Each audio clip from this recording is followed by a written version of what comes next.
정용섭의 인문학적 성서 읽기. 로마서. 법과 자유.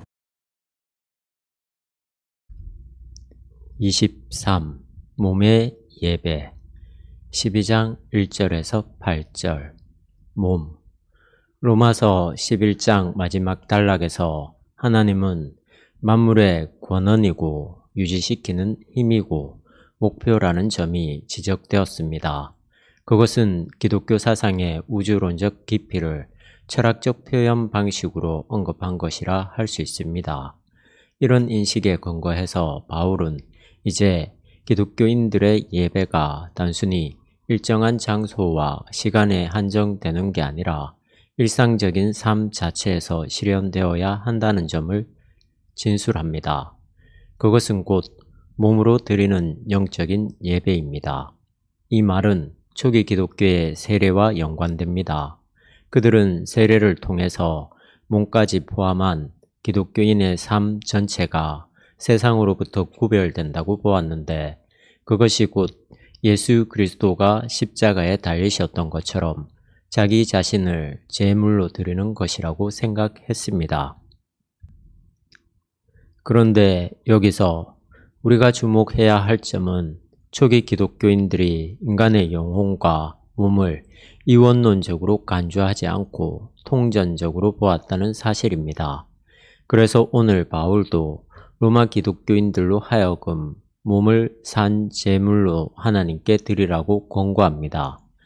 초기 기독교가 헬라의 영지주의와는 달리 인간에 대한 이해에서 몸, 소마를 구성적인 요소로 생각했다는 말은 곧 그들이 성속을 공간적인 차원에서 구분하지 않았다는 말이 됩니다. 성전 안에 들어가야만 거룩해지는 게 아니라 일상적인 삶에 놓여있는 자기 몸을 하나님이 기뻐하시는 산 제물로 드림으로써 거룩해진다는 말입니다. 여기서 이제 인간 삶의 종교적 영역과 일상이 일치됩니다. 창세기의 인간 창조 설화에 따르면 인간은 두 가지 구성 요소로 되어 있습니다.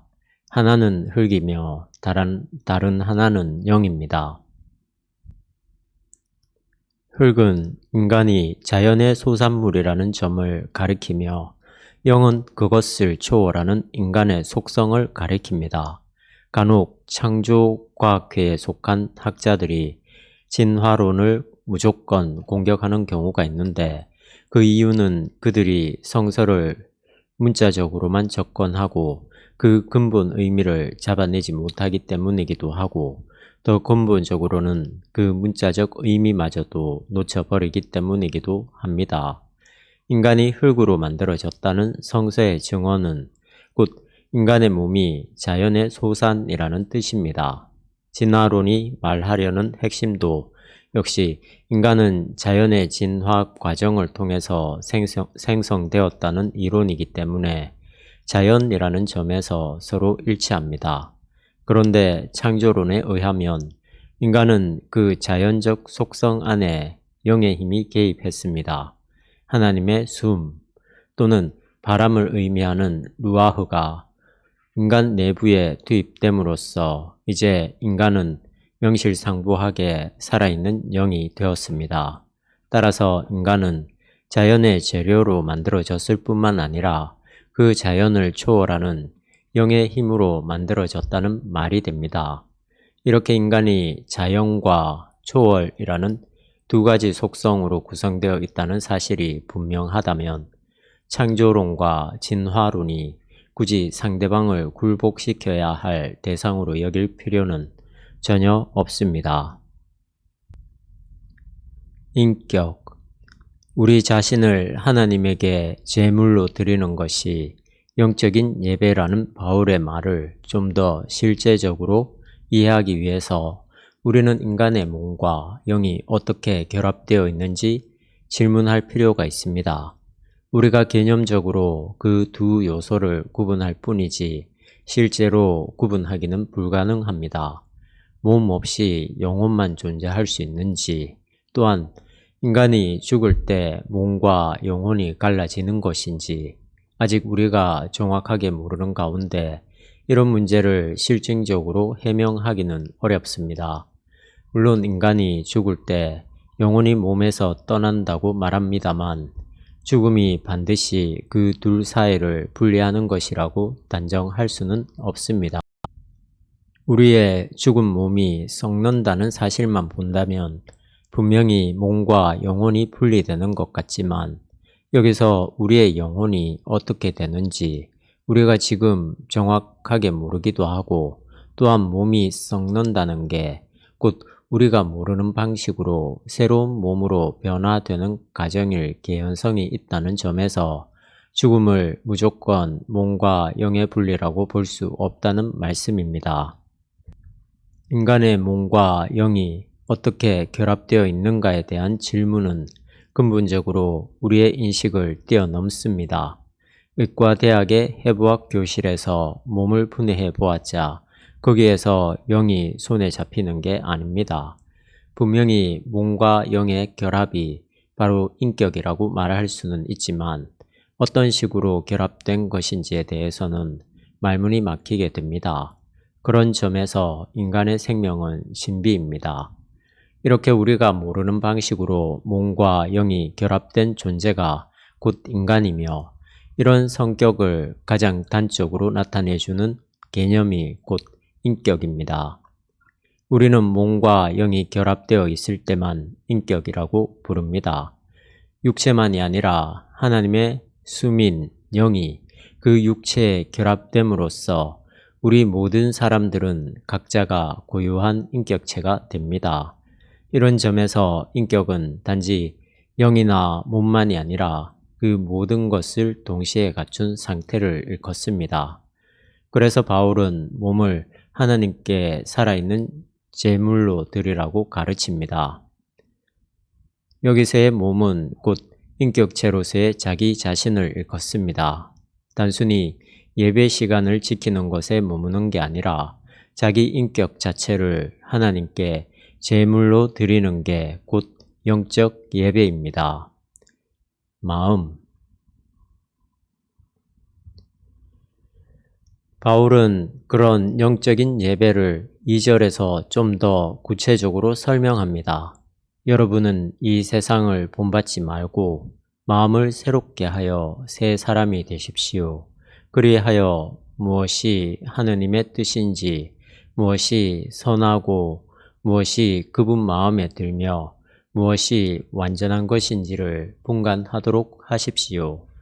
여기서 바울이 사용한 마음이라는 단어는 헬라어 누스의 번역입니다. 누스는 마음, 정신, 이성이라는 여러 의미를 갖고 있습니다.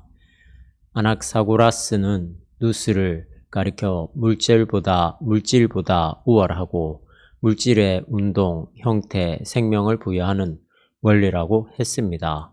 바울은 누스 개념을 통해서 우리가 새로운 사람이 될 수 있다는 사실을 해명하고 있습니다. 즉, 우리의 마음이 종말론적으로 작용함으로써 전혀 새로운 삶을 살아간다는 말씀입니다.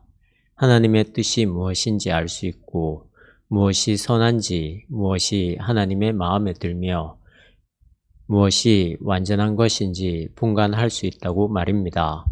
여기서 우리는 다음과 같은 두 가지 사실을 깨닫습니다. 첫째, 우리가 새로운 마음을 갖는다는 것은 단지 착한 마음을 갖고 착한 행동을 한다는 게 아니라 전혀 다른 이성의 기준으로 살아간다는 뜻입니다. 사람들은 늘 이 세상에서 자기의 삶을 확대시키는 일에만 관심을 두고 있기 때문에 참된 것을 분간할 수 없습니다. 그런 뜻에서 바울은 이 세상을 본받지 말라고 경계합니다. 둘째, 기독교 신앙은 슐라이에르마허가 말한 절대 의존 감정이 아니라 오히려 이성의 토대를 둡니다.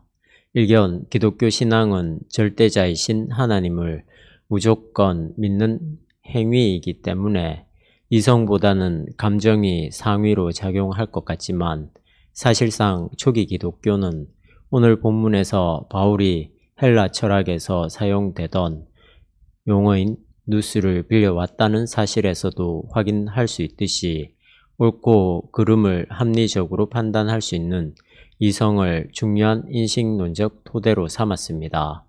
교부들도 주변의 철학이나 사상들과 끊임없이 진리론 논쟁을 전개해 왔는데 그 논쟁에는 이성의 인식론적 토대가 자리를 잡고 있습니다.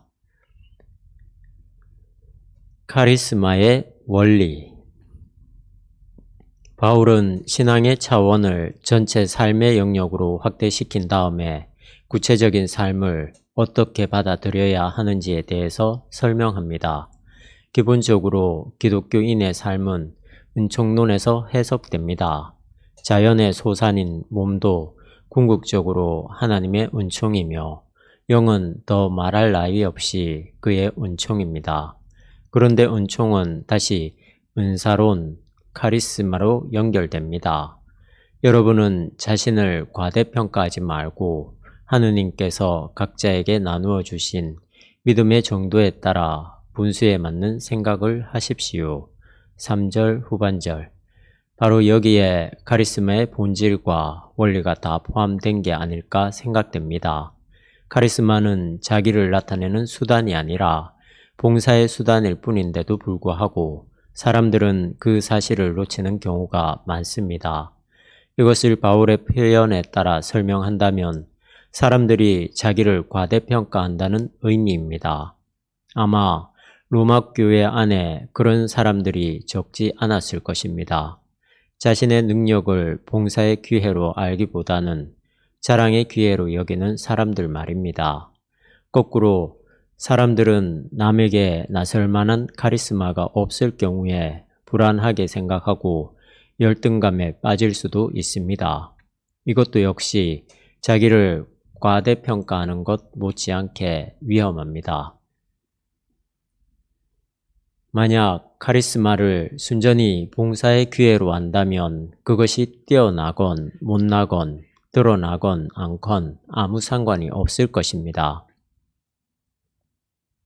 물론 당시에도 사도들의 일과 일반 신자들의 일이 또한 지도력이 있는 사람들의 일과 단순한 사람들의 일이 구분되었겠습니다만 그것은 오직 서로에게 봉사하는 카리스마로서만 사용되어야 했습니다. 카리스마의 원리에는 다양성도 있습니다. 하느님께서 우리에게 주신 은총의 선물은 각각 다릅니다. 6절. 바울은 여기서 카리스마의 높고 낮음이라고 말하지 않고 단지 다르다는 뜻으로만 말합니다. 다원성 가운데서의 일치라고 할 수 있습니다. 단지 사실 이 세상의 모든 것들은 이런 서로 다름으로 인해서 조화를 이루고 있습니다. 지구 안에서 나름대로 자리를 잡고 있는 모든 생명체들을 보십시오. 서로 다른 식물, 동물, 곤충, 미생물이 함께 생태계를 이루고 있습니다. 만약 이 지구에 한 가지의 생명체만 있다면, 비슷한 종류만 있다면 이 생태계는 쉽게 허물어지고 말 것입니다. 오늘의 교회 안에서 일어나는 불쾌한 사연들은 대개가 카리스마의 오용에 그 원인이 있습니다. 목사와 장로의 직분을 단지 봉사의 차원에서만 생각할 수 있다면 교회 공동체를 꾸려 나가면서 그렇게 억울하다고 생각하는 일은 일어나지 않을 것입니다. 서로 생각과 입장이 다르다는 것을 카리스마의 근본 원리로 여길 수 있다면 교회 안에서 다투는 일은 아예 불가능하겠지요. 6에서 8절 사이에서 바울은 대표적인 카리스마를 열거하고 있습니다. 예언, 성김, 가르침, 위로함, 구제, 다스림, 긍휼. 여기서 제시된 7가지의 은사에 대해서 조목조목 살펴볼 필요는 없습니다. 예언이라는 개념만 짚는다면 그것은 미래의 일을 알아내는 주술이 아니라 그 시대와 역사에 적합한 하나님의 말씀을 설교하는 것입니다. 어쨌든지 여기에 제시된 모든 항목들은 교회 공동체 안에서 작용하는 봉사와 연결됩니다.